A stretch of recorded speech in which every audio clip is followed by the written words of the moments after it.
Jóhann Helgi Hannesson undir hljómar, ég veit ekki hvað það heyrist, deyja fyrir klúbbinn. Ég hefði viljað hafa þetta söngla, ég er komin heim. Velkomin heim, þetta var glæsileg innkomu hjá þér. Já, þakka fyrir, þetta var mjög gaman að ná að stimpla sinn með fyrstu snertingu og ná marki. Og fyrsta marki í sumar eða eitthvað?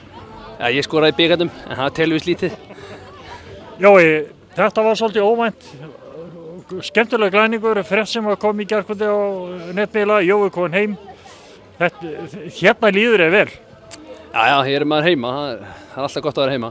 En það bara, það var heitt í mér kl. 4 í gær og þetta tækifæri bauðst og eftir smá umhugsun þá ákvað ég bara að slá til. Já, en svona að leiknum sjálfum, þetta var eiginlega aldrei spurning þó að gengi illa og seint að koma mörkum inn.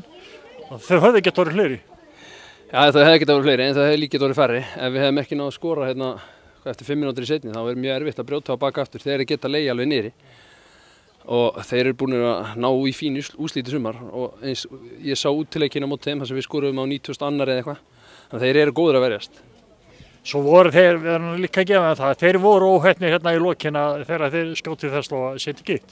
Já, en það er bara eins og þeir, ég meina við klúna færum og þeir klúra færum en þeir eru með flott lið og það er mjög sterkt að taka á 3-0 hérna heima velli.